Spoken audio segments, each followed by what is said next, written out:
During this pandemic, Jewish families will be celebrating their triumph over a different plague. The holy days of Passover remember when God helped the Israelites escape slavery, inflicting plagues on the Egyptians. Joining me now is Rabbi Brad Hirschfield, president of the National Jewish Center for Learning and Leadership, to talk about what we can learn from this story, especially during this crisis. So, Rabbi, what are the lessons of Passover, and are they applicable to what we're all going through now? It's a great question. They are hugely applicable. Let's pull back in general to Passover and then zoom in, funny in the age of Zoom meetings, to zoom in on the specific lessons for this moment. Fundamentally, Passover is the story of freedom. Not a small thing as so many people feel incarcerated, maybe for good reason, but feel trapped in their homes. It is the story of moving from slavery to human dignity. It is the story of moving from darkness to light, even at what feels like the darkest of times. Passover is the story of the birth of the Israelite nation, as you mentioned, of the Jewish people.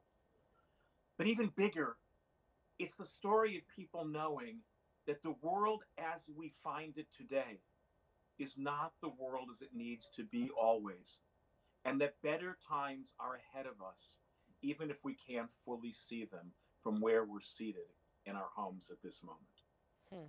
So true. And your Passover celebrations are changing because of the coronavirus. You told us you're adding a video screen so your mother in California can also join you.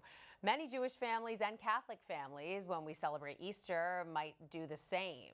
It's that important to keep these wonderful religious traditions, isn't it? Absolutely.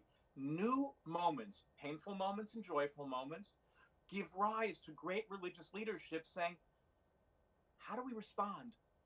How do we relocate those same eternal values, even in new ways? The values are eternal. The practices may shift and change because of the moment. They may even change in ways this year that by next year they'll go back to the old ways. But I think that's really the task. Locate the values, figure out how to share them and celebrate them, and don't let the moment get in the way of knowing that almost every one of us still has things for which they can be grateful. And during Passover, Orthodox Jewish people are not allowed to use electricity. So how do you think that will affect people who are quarantined? So it really depends. I mean, I'm an Orthodox rabbi, and there are shifts going on in the parts of the Orthodox community that will allow modified use of electricity. So that screen that you mentioned at our table will have been turned on before the holiday begins, and eventually that screen will die, and that will be the end. Other people will be fully engaged with their screens, and that's fine if that's what their practice permits. And some will say, no electricity at all. So here's what I would say. The holiday is going to begin, right? Not that long way. Wednesday night is the Seder.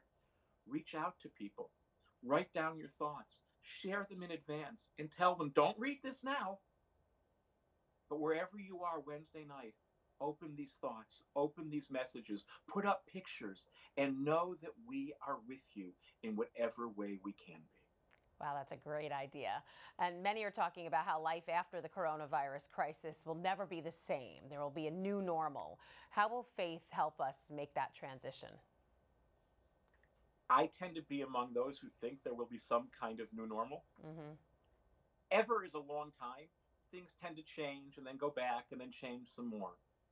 But what I think what religion, whatever the faith is, can do is give us the strength to live into that newness, to give us the courage to know that we are never alone, to give us the hope that there are better things ahead, and to remind us that we are God's partners in making things happen.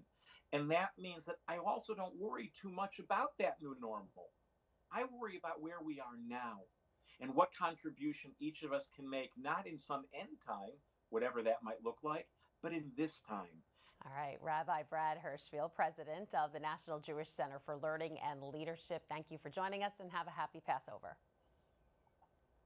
Thank you so much.